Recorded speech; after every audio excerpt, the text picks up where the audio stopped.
Sarah Mae Henderson woke up to the sound of her father's boots on the wooden floor. Each step made the old house shake. She knew that sound meant trouble. She pulled her thin blanket up to her chin and listened. The boots stopped outside her door. "Sarah Mae, get up now." Her father's voice boomed through the house. "The chickens need feeding and there's work to be done." Sarah Mae jumped out of bed. Her bare feet hit the cold floor. She had learned not to keep her father waiting. When Bill Henderson got angry, bad things happened. Very bad things. She quickly put on her old dress. It was too big for her small frame. The dress used to belong to her mother. Everything in the house reminded her of Mama. But Mama had been gone for 2 years now. 2 long years of living with just her father and her little brother Tommy. Sarah Mae tiptoed to Tommy's room. The 8-year-old boy was still sleeping. His face looked peaceful. She hated to wake him up. When Tommy was asleep, he looked like any normal little boy. When he was awake, his eyes always looked scared. "Tommy," she whispered, shaking his shoulder gently. "Wake up, Papa's already up." Tommy's eyes opened wide. He sat up fast. "Is he mad?" the boy asked. Sarah Mae nodded. "He's always mad these days. But we'll be careful. We'll do everything right." The 2 children went to the kitchen. Their father sat at the old wooden table. An empty bottle sat next to him. Sarah Mae could smell the alcohol from across the room. When her father drank, things got worse. Much worse. Bill Henderson was not always a mean man. Before Mama died, he used to smile sometimes. He would pick up Tommy and swing him around. He would tell Sarah Mae she was pretty like her mother. But that was before the farm failed. Before the bank took most of their land. Before Mama got sick and died. Now Bill Henderson was a broken man. And broken men sometimes broke other things. Sometimes they broke people. "Where's my breakfast?" Bill asked. His voice was rough and angry. Sarah Mae hurried to the stove. There were only 2 eggs left. She cooked them for her father. Her stomach growled with hunger, but she said nothing. Tommy looked at the eggs with big, hungry eyes. But he said nothing too. They had learned to be quiet when Papa was in a bad mood. Bill ate the eggs quickly.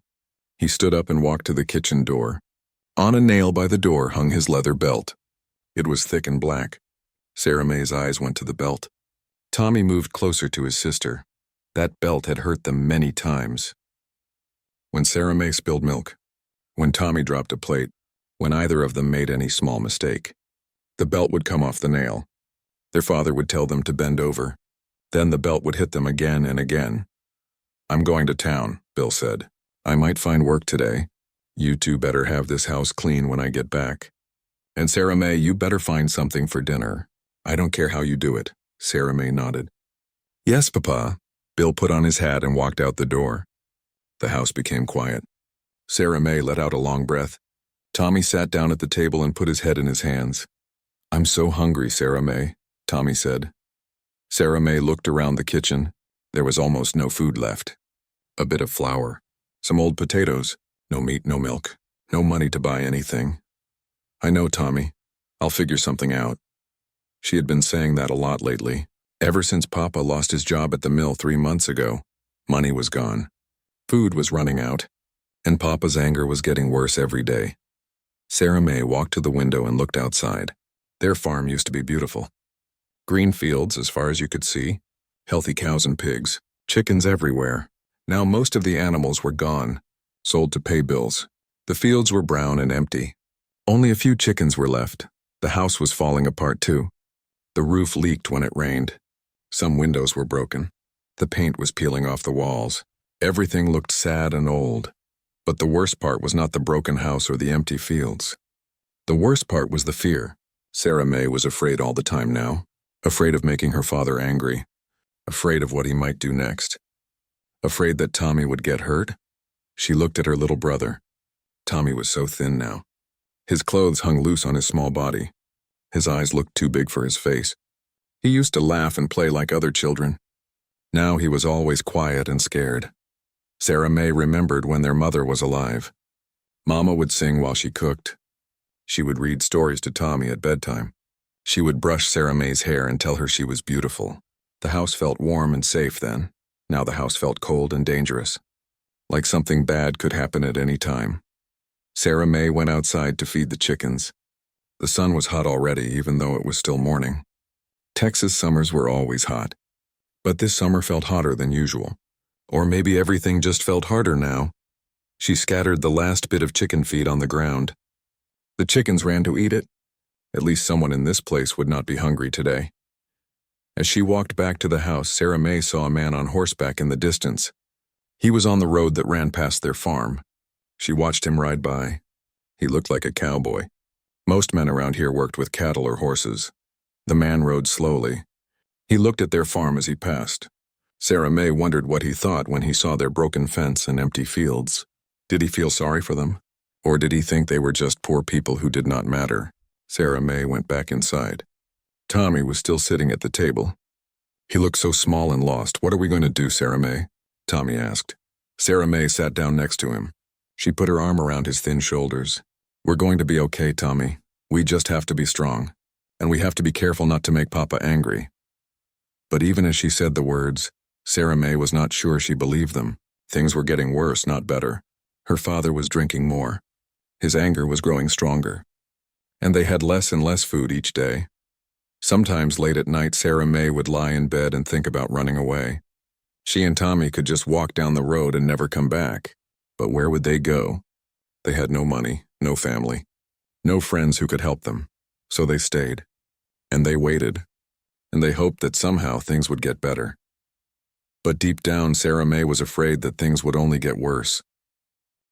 Jake Morrison rode his horse slowly down the dusty road toward Millerville, Texas.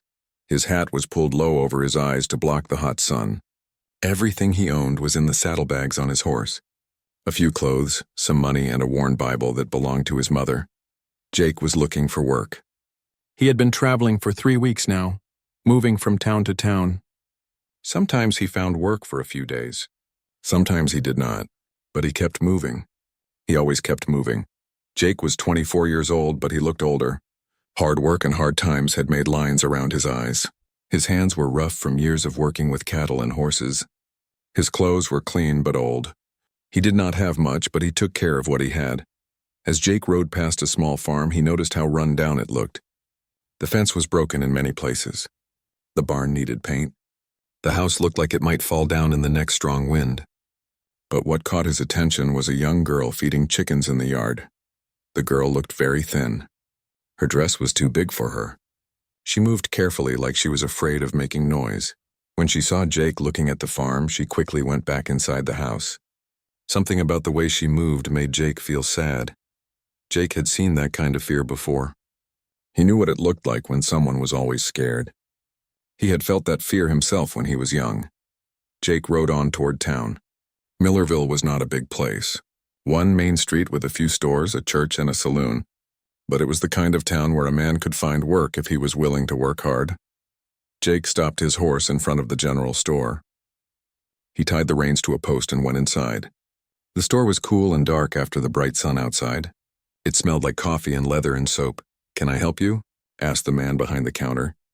He was older with gray hair and kind eyes. "I'm looking for work," Jake said. "Ranch work, if there's any to be found." The store owner smiled. "You might be in luck. Tom Garrett has been looking for a good ranch hand. His place is about 5 miles west of town. He's a fair man. Pays well if you work hard." "Thank you," Jake said. "I'll ride out there today." Jake bought some supplies and left the store. As he put his things in his saddlebags, he heard voices from inside the store. A young girl was talking to the store owner. "Please, Mr. Wilson," the girl said. "Could I work for the food? I could sweep the floors or help organize the shelves." Jake looked through the window. It was the same girl he had seen at the farm. She looked even thinner up close. Her face was pale and her eyes looked tired. "I'm sorry, Sarah May," Mr. Wilson said. "I just don't have enough work for another person. But here, take this." He handed her a small bag. "It's just some bread and cheese. Don't tell anyone I gave it to you." The girl's eyes filled with tears. "Thank you, Mr. Wilson. I'll pay you back someday." "You don't need to pay me back, child. Just take care of yourself and your brother." Jake watched the girl leave the store. She walked quickly, like she was afraid someone would see her. She held the bag of food close to her chest like it was made of gold. Jake felt something twist in his stomach. He knew what it was like to be hungry. He knew what it was like to be desperate for food. He also knew what it was like to have a father who hurt him. Jake got on his horse and rode toward the Garrett Ranch. But he could not stop thinking about the girl. Sarah May, Mr. Wilson had called her. She was just a child, but she looked like she carried the weight of the world on her shoulders.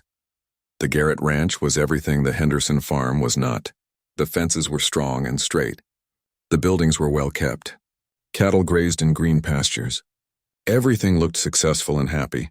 Tom Garrett was a big man with a friendly smile. He shook Jake's hand firmly. "You look like a man who knows how to work," Tom said. "Have you worked with cattle before?" "Yes, sir," Jake said. "All my life." Tom showed Jake around the ranch. It was a good place. The other ranch hands seemed happy. The work was hard but fair. The pay was better than most places. "You can start tomorrow," Tom said. "There's a bunkhouse for the hands. You'll have your own bed and 3 meals a day." Jake felt grateful. He had not had a steady job in months. "Thank you, Mr. Garrett. I won't let you down." That evening, Jake sat outside the bunkhouse with the other ranch hands. They were good men who worked hard and did not cause trouble. They told stories and played cards. For the first time in a long while, Jake felt like he belonged somewhere. But he still thought about the girl from the store, Sarah May, and the rundown farm where she lived. Something about the whole situation bothered him. The next morning, Jake started work early. He helped move cattle from one pasture to another. The work was hard but good. Jake liked working with animals. They were honest. If you treated them well, they treated you well. During lunch, Jake asked Tom Garrett about the Henderson farm. "Sad story," Tom said, shaking his head. "Bill Henderson used to be a good farmer. But after his wife died and he lost most of his land, he started drinking. Now he can barely take care of himself, let alone those children." "Children?" Jake asked. "2 of them. A girl and a boy. The girl must be about 16 now. She tries to take care of her little brother, but it's hard. Bill Henderson is not an easy man to live with these days." Jake wanted to ask more questions, but he did not want to seem too interested. Still, he could not stop thinking about Sarah May and her little brother. The next few days, Jake worked hard at the ranch. He was good with the cattle and the horses. Tom Garrett was pleased with his work. The other ranch hands accepted him as one of their own. But every evening, Jake found himself looking in the direction of the Henderson farm. He wondered if Sarah May and her brother had enough to eat. He wondered if they were safe. On Saturday, Jake rode into town to buy supplies. As he was leaving the general store, he saw Sarah May again.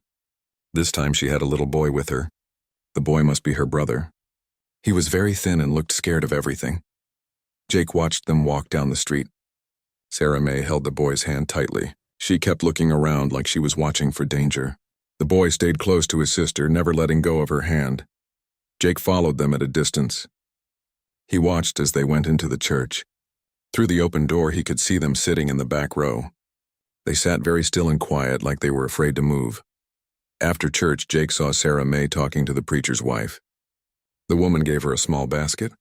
Sarah May thanked her many times, like that basket was the most precious thing in the world. Jake made a decision. He could not just watch these children struggle. He had to do something to help them. He did not know what yet, but he would find a way. That night, Jake lay in his bunk and thought about his own childhood. He remembered being hungry. He remembered being afraid. He remembered wishing someone would help him and his mother. No one ever did help them. His mother died when he was 15, and Jake had been on his own ever since. He promised himself that if he ever had the chance to help someone else, he would do it. Now he had that chance. Sarah May and her brother needed help, and Jake was going to find a way to give it to them. He just had to be careful. He could not make things worse for them. Whatever he did, it had to be done the right way. Jake Morrison had been working at the Garrett Ranch for 2 weeks when he found his first chance to help the Henderson children. He was fixing a section of fence that ran along the road near their farm when he saw their broken gate hanging crooked on its hinges. The gate had been broken for a long time.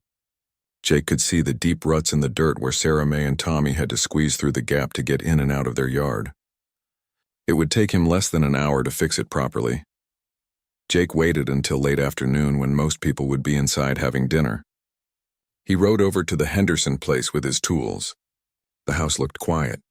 He could see smoke coming from the chimney, which meant someone was home cooking. Jake worked quickly on the gate. The hinges just needed to be straightened and the wood needed a few new nails. It was simple work, but it would make life a little easier for Sarah May and Tommy. He was just finishing when he heard footsteps behind him. Jake turned around and saw Sarah May standing about 10 feet away. Her eyes were wide with fear. "Please don't hurt us," she whispered. "We don't have anything worth taking." Jake's heart broke a little. This young girl was so scared that she thought every stranger meant danger. He took off his hat and spoke very gently. "I'm not here to hurt anyone, miss. I was just fixing your gate. It looked like it needed some help." Sarah May stared at him for a long moment. She looked ready to run back to the house at any second. "Why?" she asked. "Because it needed fixing," Jake said simply, "and because it was easy to do." Jake put his tools back in his saddlebag. "I work at the Garrett Ranch down the road. My name is Jake Morrison." "I'm Sarah May Henderson," she said quietly. "This is my brother Tommy." Jake looked and saw a small boy peeking out from behind his sister. The boy looked even more scared than Sarah May. "Hello, Tommy," Jake said in his gentlest voice. Tommy did not answer. He just stared at Jake with big, frightened eyes. "Well, your gate is fixed now," Jake said. "It should work much better." Sarah May looked at the gate, then back at Jake. "Thank you," she said, "but we can't pay you anything." "I don't want any payment," Jake said. "It was my pleasure to help." Jake got on his horse and started to ride away. But Sarah May called after him. "Mr. Morrison, why are you being kind to us? Most people in town pretend we don't exist." Jake looked back at her. "Everyone deserves kindness, Miss Henderson. Especially children." That was the beginning. Over the next few weeks, Jake found small ways to help the Henderson family. When he was working near their farm, he would sometimes stop to fix something that was broken. A loose board on their porch, a hole in their chicken coop. Small things that would not be noticed by Bill Henderson, but would make life a little easier for Sarah May and Tommy. Jake was always careful. He only came when Bill was not home. He never stayed long, and he never asked Sarah May and Tommy about their lives or why they always looked so scared. Slowly, very slowly, Sarah May began to trust him. At first, she would just watch him work from a distance. Then she started talking to him a little bit. Tommy took longer to warm up, but eventually he would come out and stand next to his sister while Jake worked.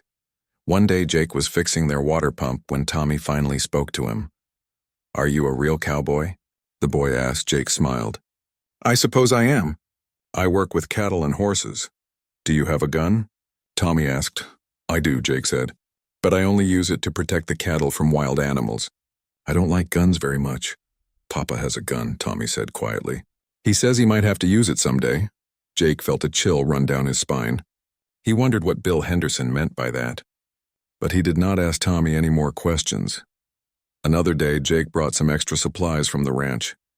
He told Sarah May that the supplies were left over and would just go to waste if someone did not use them. It was not exactly true, but Jake bought the supplies with his own money.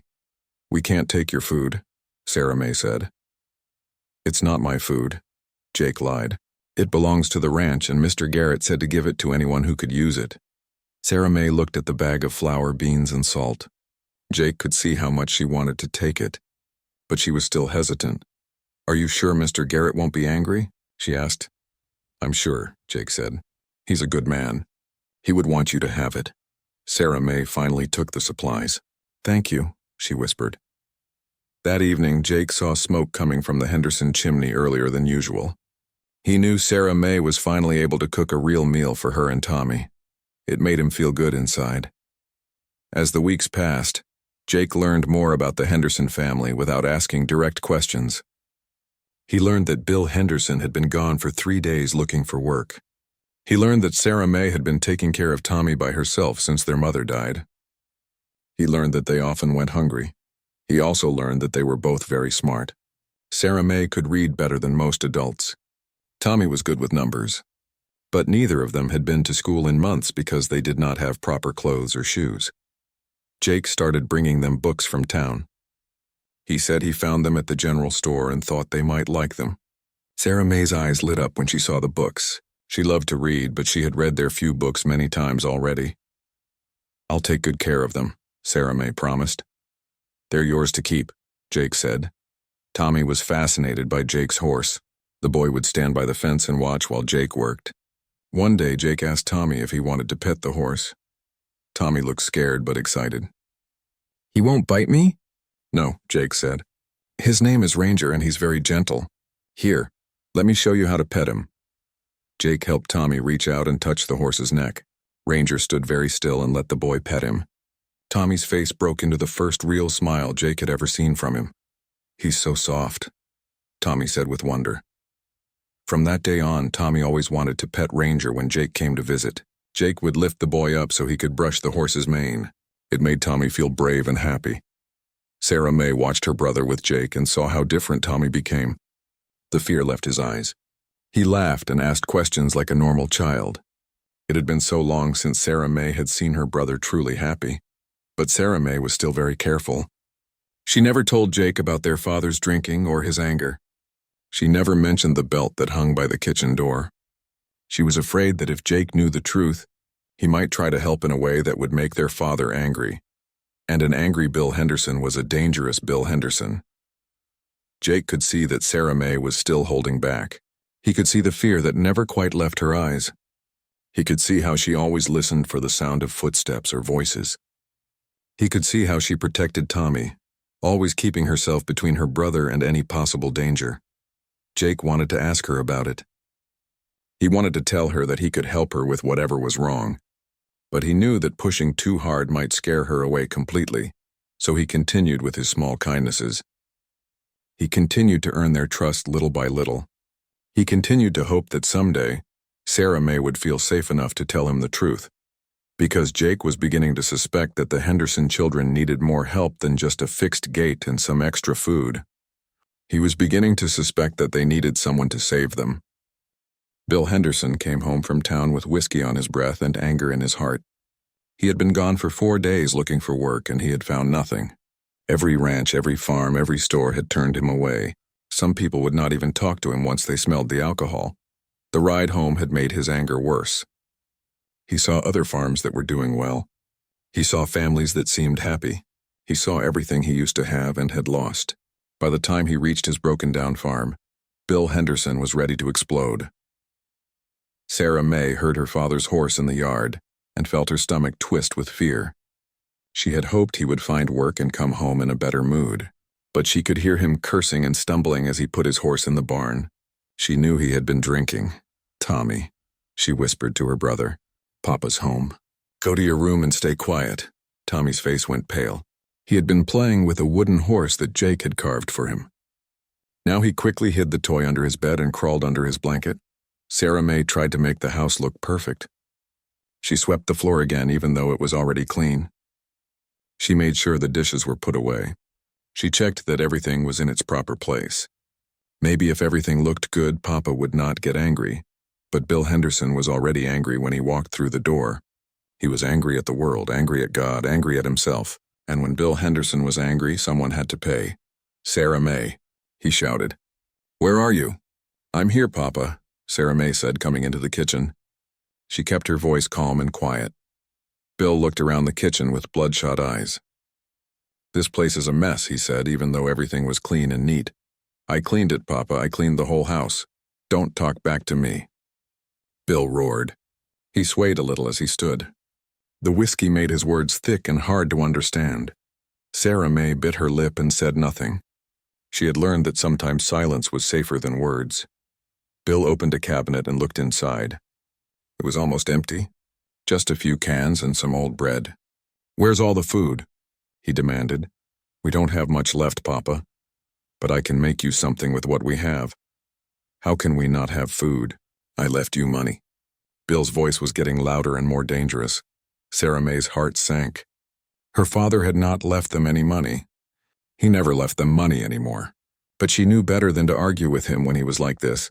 "I'll make you dinner, Papa. There's some beans and bread." "Beans and bread?" Bill laughed, but it was not a happy sound. "My own children eating like beggars while I work my fingers to the bone." Sarah May wanted to tell him that he had not worked in weeks. She wanted to tell him that she was the one trying to find food for the family. But she stayed quiet and started to prepare the small amount of food they had. As she worked, Bill sat at the table and drank from a bottle he had brought home. The more he drank, the angrier he became. He started talking about all the people who had wronged him. The bank that took his land. The boss who fired him. The neighbors who looked down on him. "And where were you while I was working?" he asked Sarah May suddenly. "I was here, Papa, taking care of the house and Tommy. I heard you've been talking to strangers. People in town are talking about you. Sarah May's hands started to shake. Had someone seen Jake helping them? Had someone told her father about the books and the food? I don't talk to strangers, Papa. Don't lie to me. Bill stood up so fast that his chair fell over. Mrs. Wilson saw you with some cowboy. She said he was giving you things. Sarah May's mind raced. Mrs. Wilson must have seen Jake fixing their gate or bringing supplies. How could she explain without making things worse?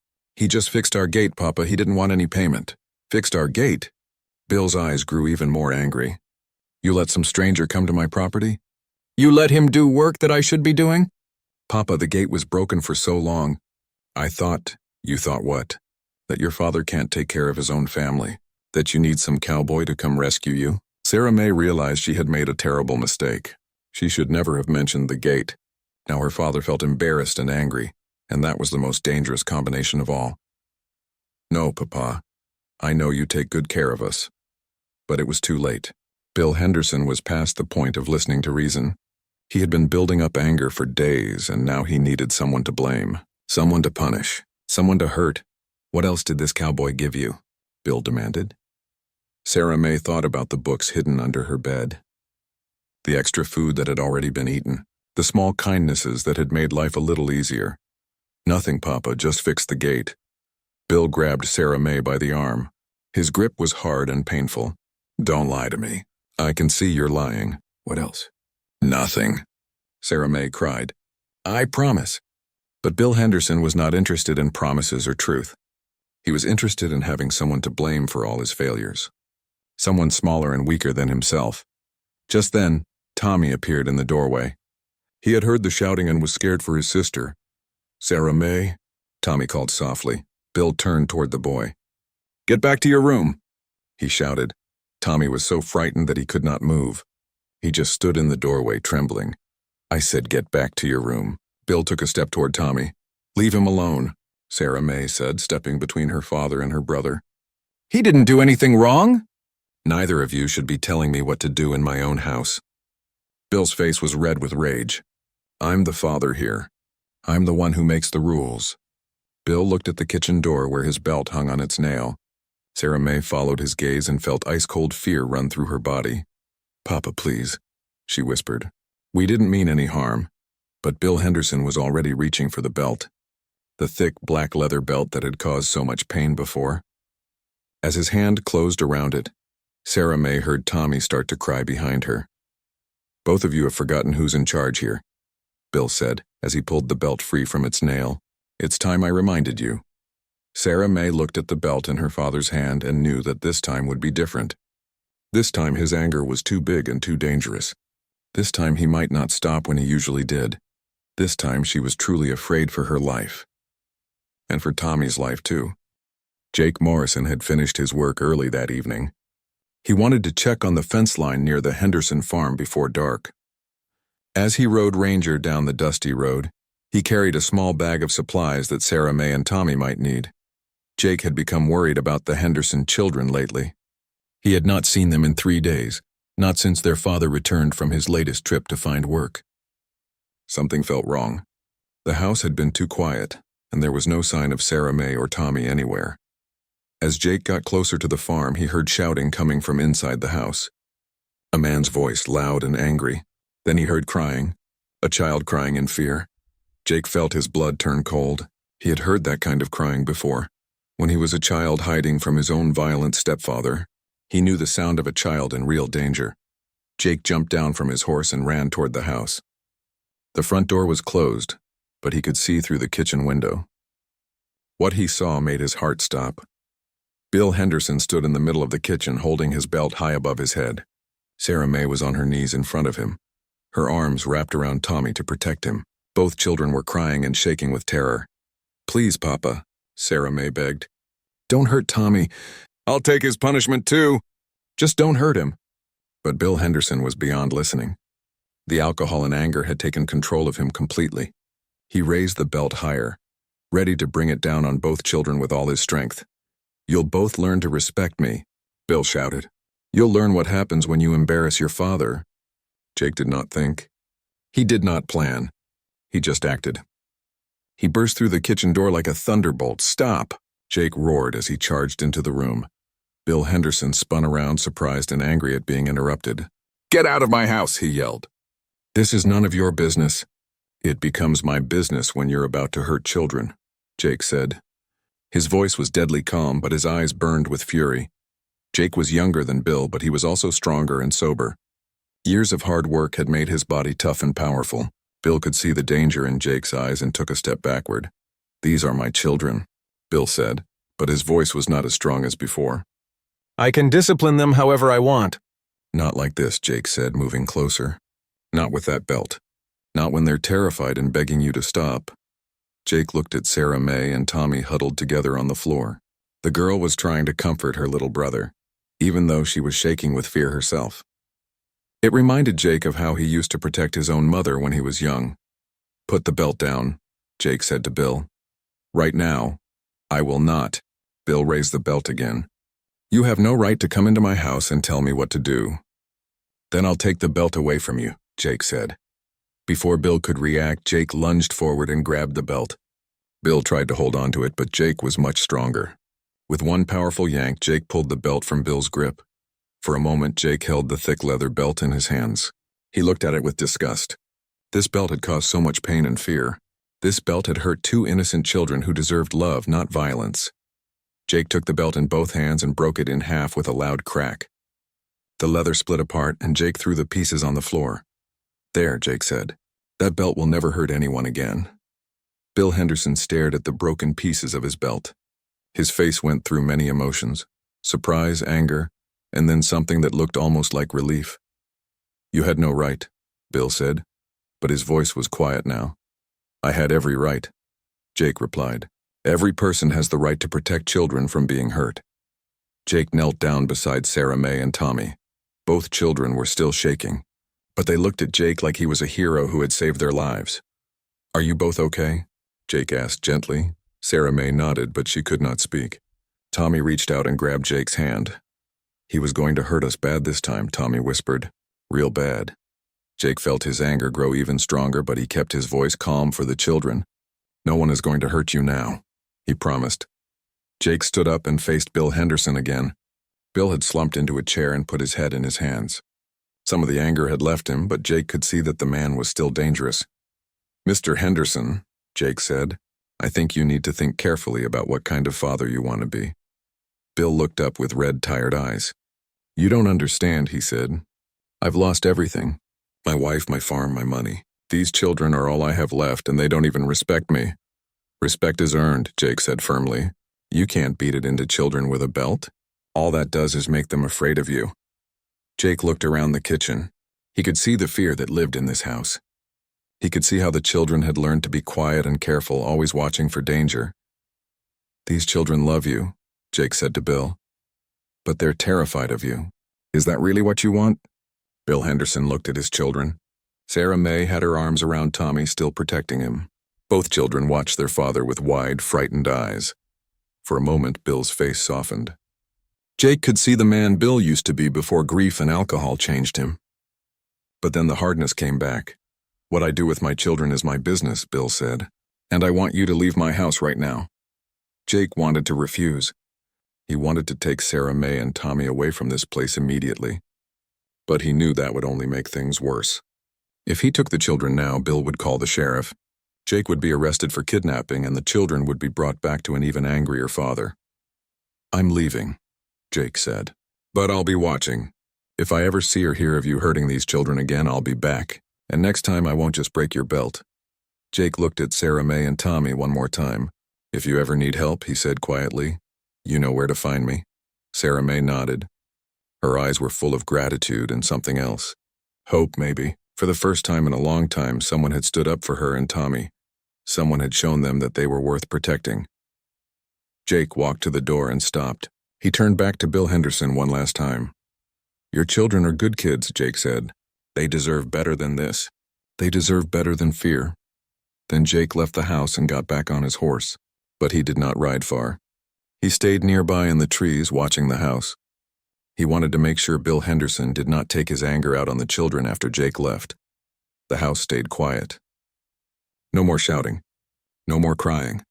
But Jake knew this was not over. Breaking the belt was just the beginning. Bill Henderson was still a dangerous man, and Sarah May and Tommy were still in danger. Jake made a decision as he sat on his horse in the darkness. He was not going to let those children suffer anymore. Somehow, some way, he was going to find a way to get them out of that house and away from their father's violence. He just had to figure out how to do it without making things worse for them first.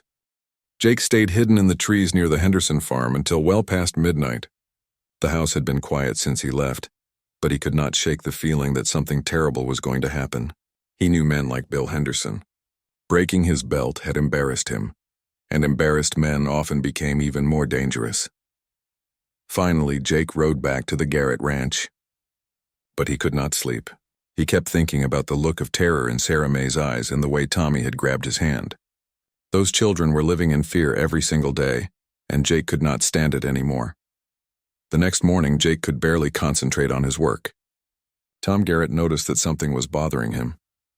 "You seem distracted today, Jake," Tom said as they worked together mending fence. "Everything all right?" Jake hesitated.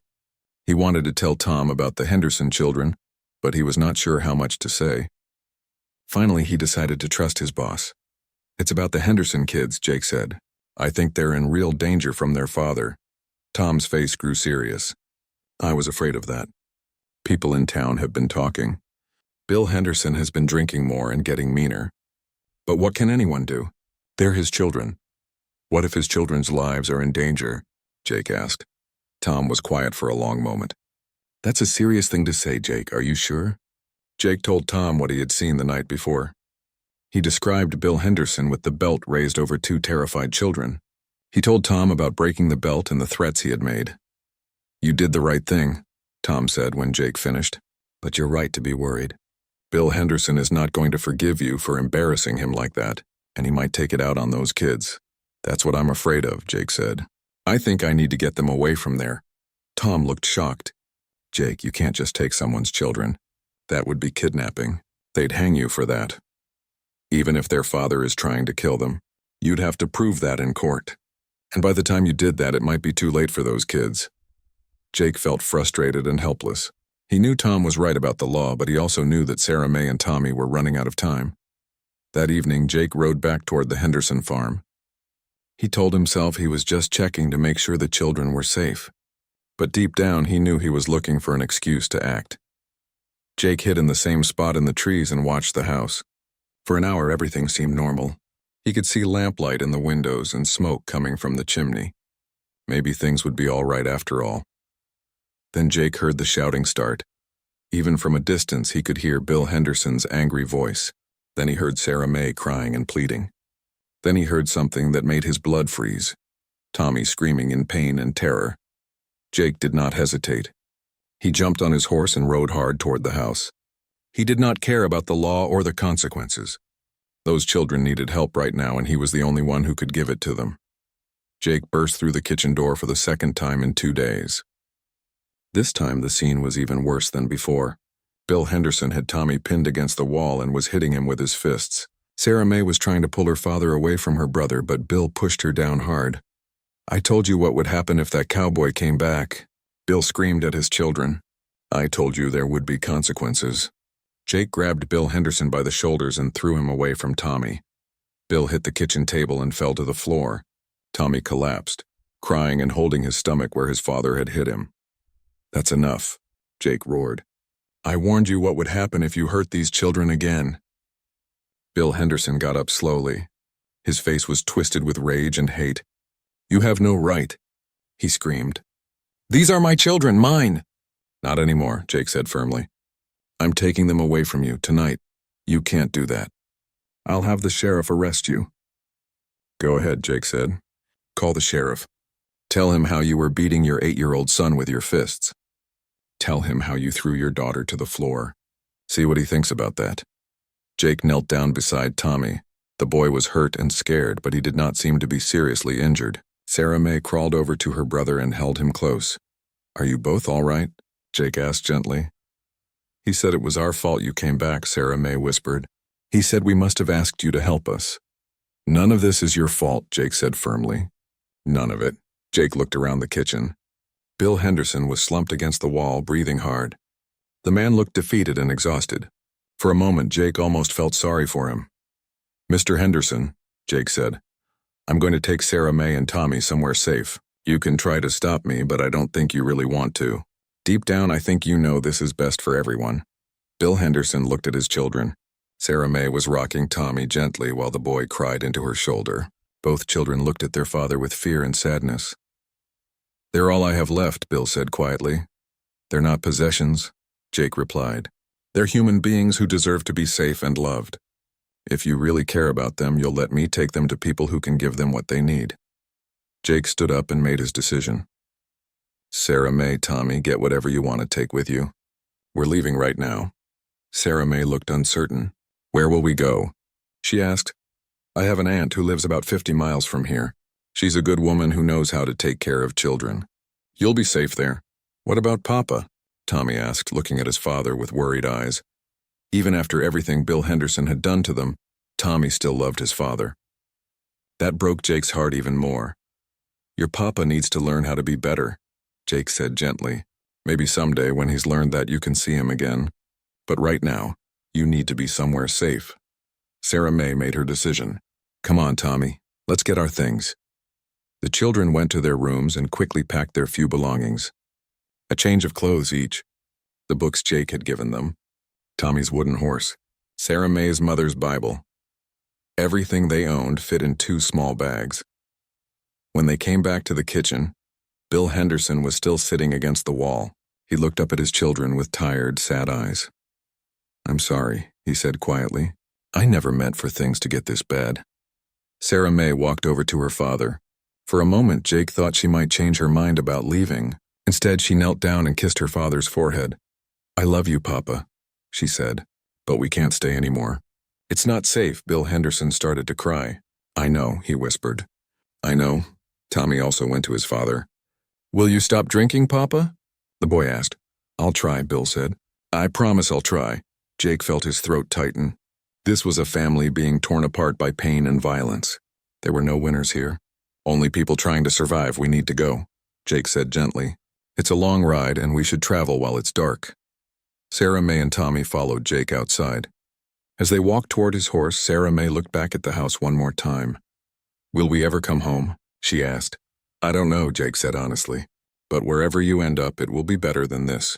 I promise you that." Jake helped both children onto his horse. It would be crowded, but they could manage the long ride. As they started down the road, Jake heard Bill Henderson come to the door of the house. "Take care of them," Bill called after them.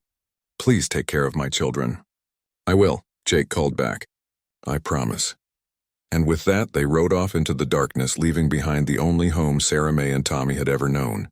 They were scared and sad, but for the first time in years, they were also safe. Jake had kept his promise. He had found a way to save them. The first hours of their journey were the hardest. Sarah May and Tommy sat behind Jake on his horse, holding tight as they rode through the dark Texas night. Both children were quiet, lost in their own thoughts about leaving the only home they had ever known. Jake stayed off the main roads. He was worried that Bill Henderson might change his mind and come after them, or worse, that he might send the sheriff. So Jake took them through back trails and cattle paths that only local ranchers knew. The night was warm, but Sarah May shivered anyway. She was not cold, she was scared. Everything was happening so fast. A few hours ago, she was in her own kitchen, terrified of her father. Now she was riding through the darkness with a man she barely knew, going to a place she had never seen. "Mr. Morrison?" Sarah May said quietly. "Are you sure your aunt will want us?" Jake's voice was gentle and reassuring. "Aunt Martha has a big heart and a big house. She raised 4 children of her own, plus half the orphaned kids in her county. She'll be happy to have you." "But we can't pay her anything," Tommy said. "We don't have any money." "Aunt Martha doesn't care about money," Jake said. "She cares about taking care of people who need help. That's just who she is." As they rode, Jake told them stories about his aunt. How she had taken him in when his own mother died. How she taught him to read and write. How she always had room at her table for one more person. "She makes the best apple pie in 3 counties, Jake said. "And she has a big garden where she grows everything you can imagine. Tomatoes, corn, beans, squash. There's always plenty of food." Tommy's eyes got wide. "Really? All the food we want?" All the food you want, Jake promised. And Aunt Martha will make sure you both go to school. She believes every child should get an education. Sarah May felt a flutter of hope in her chest. She had always loved learning, but it had been so long since she had been to school. The idea of having books and teachers and other children to learn with seemed almost too good to be true. They rode for 3 hours before Jake decided they needed to rest. He found a small clearing near a stream where they could let the horse drink and stretch their legs. Jake helped the children down from the horse. Both of them were stiff and sore from riding. Tommy rubbed his backside and made a face. "Riding a horse is harder than it looks," Tommy said. Jake smiled. "You'll get used to it. By the time we get to Aunt Martha's, you'll be riding like a real cowboy." Jake had brought some food and water with them. They sat by the stream and ate bread and cheese while Ranger drank from the cool water. The moon was bright overhead and Jake could see that both children were exhausted. "We'll rest here for a few hours," Jake said. "Then we'll ride again before dawn." Sarah May looked worried. "What if Papa comes looking for us?" "He won't," Jake said confidently. "Your father knows this is best for you. He might be sad and angry, but he won't come after us." Jake was not completely sure that was true, but he wanted to reassure the children. Deep down, he was worried that Bill Henderson might try to follow them or report them to the authorities. Tommy curled up against his sister and fell asleep quickly. But Sarah May stayed awake, staring up at the stars. "Mr. Morrison," she said quietly, "can I ask you something?" "Of course. Why did you help us? You didn't even know us very well." Jake was quiet for a moment, thinking about how to answer. "When I was about Tommy's age," he said finally, "I had a stepfather who hurt me and my mother. Nobody ever helped us. Nobody ever stood up to him. My mother died when I was 15, and I always wondered if things might have been different if someone had helped us." Sarah May turned to look at Jake.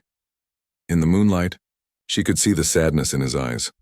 "I'm sorry," she said. "It was a long time ago," Jake said, "but when I saw what your father was doing to you and Tommy, I knew I couldn't just walk away. I couldn't let the same thing happen to you that happened to me." "Thank you," Sarah May whispered. "You saved our lives. You saved your own lives," Jake said. "You protected Tommy all these years. You kept going even when things got terrible. That took real courage." Sarah May had never thought of herself as brave. She had always felt scared and helpless. But maybe Jake was right. Maybe staying strong for Tommy had been a kind of courage. They rested by the stream until just before dawn. Then Jake woke the children and they got back on the horse. The second part of their journey was easier, because they could see where they were going. But it was also more dangerous because other people might see them too. Jake stayed alert, watching for other riders or anyone who might recognize them. But the trails they used were mostly empty. They passed a few other travelers, but no one paid much attention to a cowboy and 2 children. As the sun got higher, it became very hot. Jake stopped frequently to give the children water and let them rest in the shade. He could see that Tommy was getting tired and uncomfortable. "How much farther?" Tommy asked. "About 10 more miles," Jake said. "We'll be there by afternoon." Tommy groaned. "I don't think I can ride 10 more miles." "Sure you can," Jake said. "You're tougher than you think. And when we get there, Aunt Martha will probably have fresh bread and cold milk waiting for us." The promise of food and rest helped Tommy keep going. But Sarah May was worried about other things. What if Jake's aunt did not like them? What if she thought they were too much trouble? What if she sent them back to their father? "Mr. Morrison," Sarah May said, "what if your aunt changes her mind about keeping us?" "She won't," Jake said firmly. "Aunt Martha has never turned away a child who needed help, never. But what if we're too much work? What if we make mistakes?" Jake understood Sarah May's fears. After living with Bill Henderson, she expected adults to be angry and violent when things went wrong. "Aunt Martha is not like your father," Jake said gently. "If you make a mistake, she'll help you fix it. She won't hurt you or yell at you. She believes children learn better when they feel safe and loved." As they got closer to their destination, Jake began to recognize familiar landmarks. The old oak tree where he used to climb as a boy. The creek where he learned to fish. The hill where Aunt Martha's house sat looking out over the valley. "There it is," Jake said, pointing ahead. "That's Aunt Martha's place." Sarah May and Tommy looked where Jake was pointing. They could see a big white house with a red roof sitting on top of a hill. There were green fields all around it, and they could see cattle and horses grazing in the pastures. "It's beautiful," Sarah May breathed. It was beautiful, and more than that, it looked peaceful. It looked like the kind of place where children could be safe and happy. As they rode up the path to the house, Jake saw a figure come out onto the front porch. It was Aunt Martha, shading her eyes with her hand to see who was coming. "Jake Morrison," she called out when she recognized him. "What brings you here in the middle of the week?" Jake rode up to the porch and helped Sarah May and Tommy down from the horse. Aunt Martha looked at the two children with kind, curious eyes. "Aunt Martha," Jake said, "I'd like you to meet Sarah May and Tommy Henderson. They need a safe place to stay." Aunt Martha looked at the children more carefully. She could see the fear in their eyes, the way they held on to each other, the careful way they moved. She had seen these signs before in other children who had been hurt. "Well," Aunt Martha said with a warm smile, "any friend of Jake's is welcome here. You both look tired and hungry. Come inside and let's get you fed." Sarah May and Tommy looked at Jake uncertainly. He nodded and smiled encouragingly. "Go on," Jake said. "Aunt Martha is going to take good care of you." And for the first time in years, Sarah May and Tommy felt like they might finally be safe. 6 months had passed since that frightening night when Jake Morrison broke Bill Henderson's belt and took Sarah May and Tommy away from their father. Now, as autumn painted the Texas hills in gold and red, the children had found something they had almost forgotten existed: peace. Aunt Martha's ranch was everything Jake had promised and more. The White House with the red roof had become a real home for Sarah May and Tommy. They had their own rooms with clean beds and warm quilts. They had enough food every day, and Aunt Martha never got angry when they asked for seconds or thirds. Sarah May stood in the kitchen helping Aunt Martha prepare Sunday dinner. The older woman had taught her how to cook properly, not just throw together whatever scraps they could find. Today they were making roast chicken with vegetables from the garden, and the smell filled the whole house. "Sarah May, would you check on the biscuits?" Aunt Martha asked. "They should be just about ready." Sarah May opened the oven and smiled. The biscuits were golden brown and perfect. 6 months ago she could barely make bread that did not burn. Now she could cook almost anything. "They look wonderful," Aunt Martha said, looking over Sarah May's shoulder. "You've become quite the cook." Sarah May felt proud. Aunt Martha never hesitated to praise her when she did well, but she also never got angry when Sarah May made mistakes. It had taken months for Sarah May to believe that making a mistake would not lead to punishment. Outside, they could hear Tommy laughing as he played with the ranch dogs. The sound made Sarah May smile. Tommy laughed a lot now. He had grown taller and stronger, and the fearful look had finally left his eyes. "That boy sounds happy," Aunt Martha said. "He is happy," Sarah May agreed. "We both are." Tommy came running into the kitchen, his face red from playing outside. At 9 years old now, he looked like a completely different child than the scared little boy who had arrived 6 months ago. "Aunt Martha, Sarah May, Jake is coming up the road." Both women smiled. Jake came to visit every Sunday after church. He had found work at a ranch about 20 miles away. Close enough to visit regularly, but far enough to give the children space to build their new lives. Sarah May felt her heart beat a little faster when she heard Jake's name. Over the past 6 months, her feelings for the man who had saved them had grown deeper and more complicated. She was 17 now, almost 18, and she was beginning to understand that what she felt for Jake was more than just gratitude. Jake walked into the kitchen carrying a basket of apples from town. He hugged Aunt Martha and ruffled Tommy's hair, then smiled at Sarah May. "Something smells wonderful in here," Jake said. "Sarah May made the biscuits," Aunt Martha said proudly. "And she helped with everything else, too." Jake looked at Sarah May with approval. "You've become quite the young lady, Miss Henderson." Sarah May blushed but felt pleased. She was not the scared thin girl who had hidden from strangers 6 months ago. Good food, safety, and love had helped her grow into a confident young woman. They all sat down for dinner together, something that had become a treasured tradition. At Bill Henderson's house, meals had been tense, quiet affairs where everyone was afraid to speak. Here, dinner was a time for talking and laughing and sharing stories. "How is school going?" Jake asked Tommy. Tommy's face lit up. "Really good. I learned about the states and their capitals, and I can do multiplication now." Tommy had started school for the first time in his life, when they came to live with Aunt Martha. At first, he had been far behind other children his age. But he was smart and eager to learn, and he had caught up quickly. "And what about you, Sarah May?" Jake asked. "How are your studies?" Sarah May had also started school, even though she was older than most of the other students. The teacher, Mrs. Peterson, had been understanding about her situation and helped her catch up on the years of education she had missed. "Mrs. Peterson says I might be ready to take the teaching exam next year," Sarah May said. "She thinks I could become a teacher myself someday." "That's wonderful," Jake said, and Sarah May could see that he was genuinely proud of her. After dinner, Jake and Tommy went outside to work with the horses while Sarah May helped Aunt Martha clean up. As they worked together, Aunt Martha spoke quietly. "You know that boy is sweet on you," Aunt Martha said with a smile. Sarah May blushed again. "Jake, he's just being kind." "I've raised enough children to know the difference between kindness and something deeper," Aunt Martha said. "Jake Morrison looks at you like you're the most precious thing in the world. But I'm still just 17, Sarah May said. "And after everything that happened, you're almost 18, Aunt Martha said gently. "And you've been through more in your young life than most people experience in a lifetime. That doesn't make you broken, Sarah May. It makes you strong." Sarah May thought about Aunt Martha's words as she finished cleaning the dishes. She had grown to love Jake deeply, but she was not sure if she was ready for the kind of relationship Aunt Martha was suggesting. There was still so much she wanted to do with her life. Later, as the sun was setting, Sarah May walked outside to find Jake sitting alone on the porch steps. Tommy had gone inside to do his homework and Aunt Martha was reading in the parlor.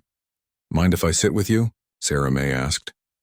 "I'd like that," Jake said, moving over to make room for her.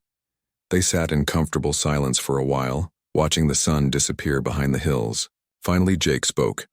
"Sarah May, I want you to know that I'm proud of how well you and Tommy have done here. You've both grown so much." "We had help," Sarah May said. "We had you and Aunt Martha and people who cared about us." "You had strength inside yourselves too," Jake said. "Don't forget that." Sarah May looked at Jake's profile in the fading light. He was still the same kind, gentle man who had saved them, but she saw him differently now, not just as a rescuer, but as a man she could imagine building a life with someday. "Jake," she said quietly, "what do you think happened to Papa?" It was a question she asked sometimes, even though she was not sure she wanted to know the answer. "I heard from Tom Garrett that your father sold the farm and moved away," Jake said. "Some people say he went to California to look for work. Others say he's trying to stop drinking.